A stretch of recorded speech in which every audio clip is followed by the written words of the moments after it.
Japan, 1877. For centuries, the samurai had been the soul of Japan.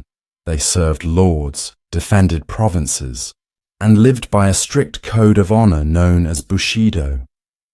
Their swords represented discipline, loyalty, and sacrifice. But the world was changing. The Meiji Restoration had transformed Japan modern. Factories appeared across the country. Railroads connected distant regions. Western ideas flooded into Japanese society. The government wanted a powerful modern nation capable of competing with Europe and America. To achieve this, old traditions were being dismantled. Among the most dramatic changes was the decline of the samurai class. The government created a modern national army. Common citizens could now become soldiers. The exclusive military role of the samurai was disappearing. Many former samurai felt abandoned. Their status faded. Their income disappeared. Their identity was being erased, and man watched these changes with growing concern. His name was Saigō Takamori, a respected warrior, a national hero, and soon the symbol of an entire generation's struggle. Saigo had helped bring about the new Japan. Yet he feared the nation was moving too quickly away from its traditions. As tensions increased, he left the government and returned to Kagoshima.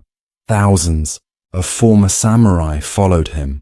What began as quiet dissatisfaction would eventually become the greatest rebellion of the Meiji era and the final stand of the samurai.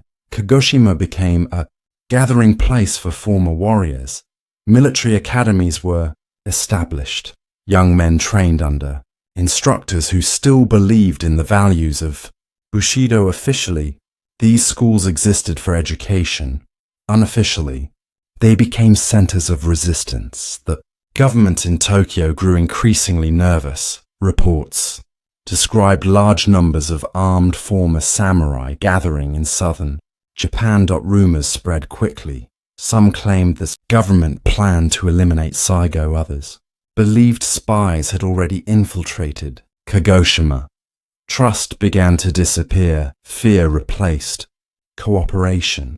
Neither side wanted war, yet every action created more suspicion. Saigo found himself caught between two worlds. He did not openly call for rebellion, but many of his followers believed conflict was inevitable.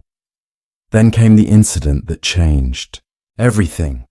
Government officials attempted to secure military supplies stored in Kagoshima. Former samurai interpreted the move as a direct threat. Anger exploded. Weapons were seized. The crisis could no longer be controlled. The road to war had begun.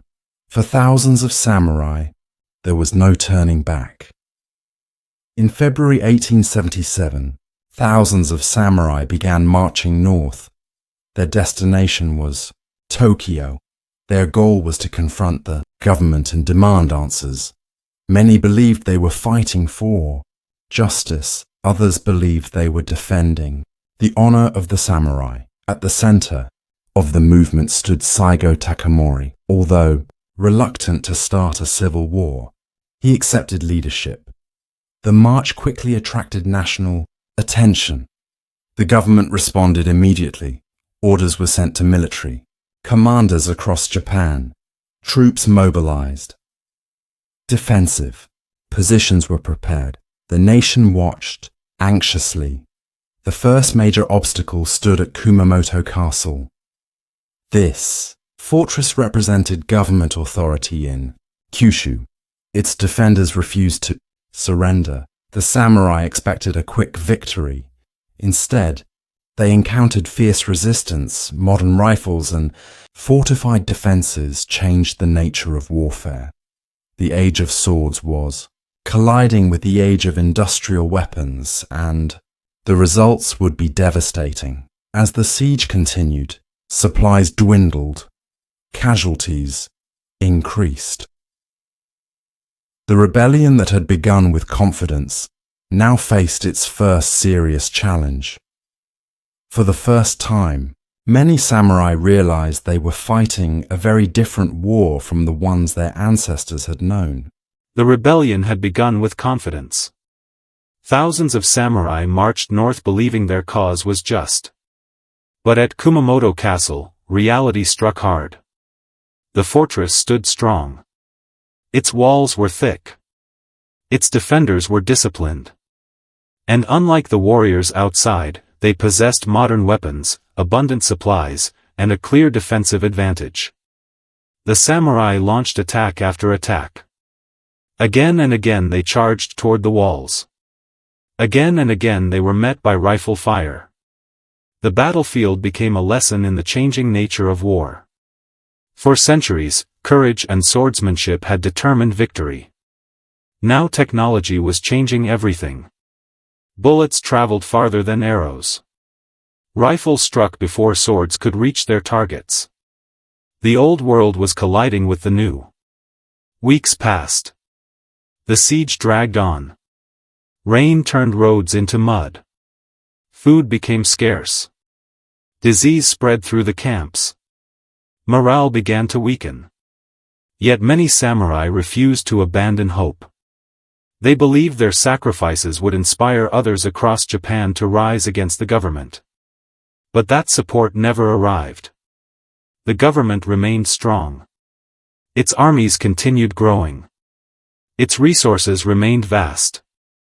Inside Kumamoto Castle, defenders held their ground. Outside, the rebels slowly realized they were fighting not just soldiers, but the future itself.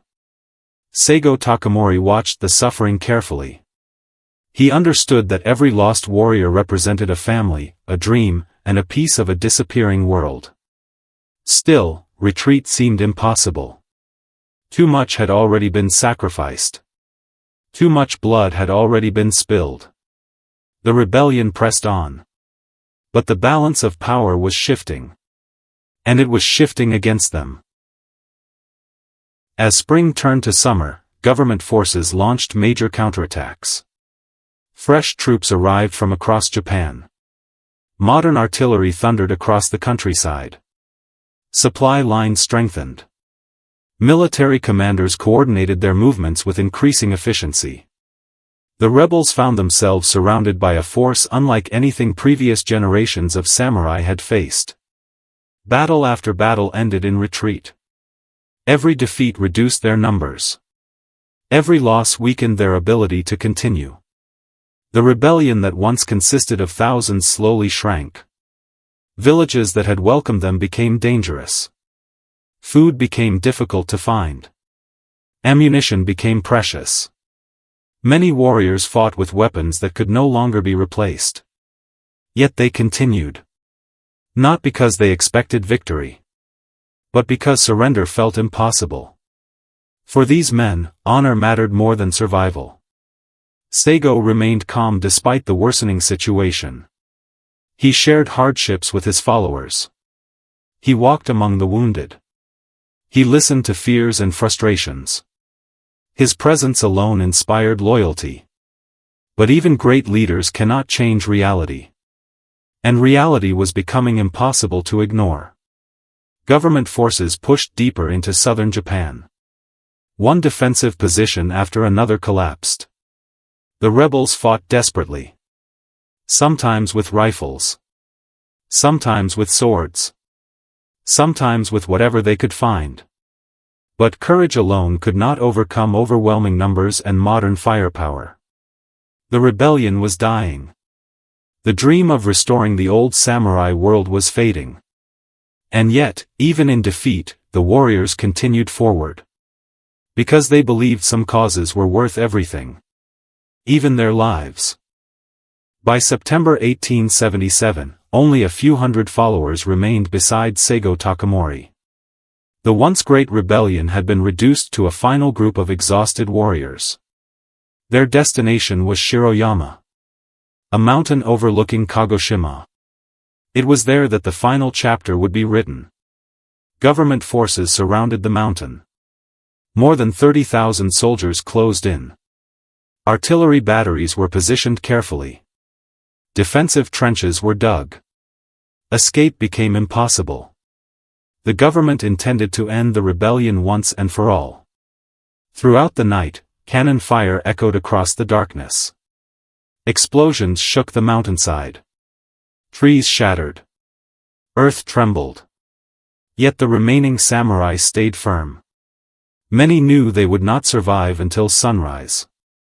But none chose to leave. As dawn approached, silence briefly returned. The final morning had arrived. The warriors prepared themselves. Armor was adjusted. Swords were sharpened. Last words were spoken. For these men, death was no longer something to fear. It was something to face with honor. Then the attack began. Government artillery opened fire. Rifle volleys followed. The mountain erupted into chaos. The remaining samurai charged. Outnumbered. Outgunned. Yet completely fearless. They moved through smoke and gunfire with incredible determination. Some fell immediately. Others continued fighting despite wounds. The battlefield became a symbol of two eras colliding. The age of the samurai. And the age of modern warfare. At some point during the fighting, Saigō Takamori was seriously wounded. Accounts differ on exactly what happened next. But according to tradition, his loyal followers helped him preserve his honor in his final moments. The leader of the rebellion was gone. The last great samurai had fallen. When the battle ended, the rebellion was over. The government had won. Modern Japan would continue its path forward. The samurai era had officially come to an end. Yet something remarkable happened. Although defeated, Saigō Takamori's legacy survived. Many Japanese citizens admired his courage. They respected his loyalty to his beliefs. And they recognized the sacrifice made by those who followed him. Over time, he transformed from rebel to legend. From enemy to national symbol. Today, he is remembered not only as a warrior, but as a man who stood for honor during a time of enormous change. The Satsuma Rebellion marked the end of an era. But it also created one of the most powerful stories in Japanese history. A story of loyalty. A story of sacrifice. A story of tradition facing the future. And at its center stood a man history would forever remember as the last samurai. Thanks for watching. Subscribe and support for next.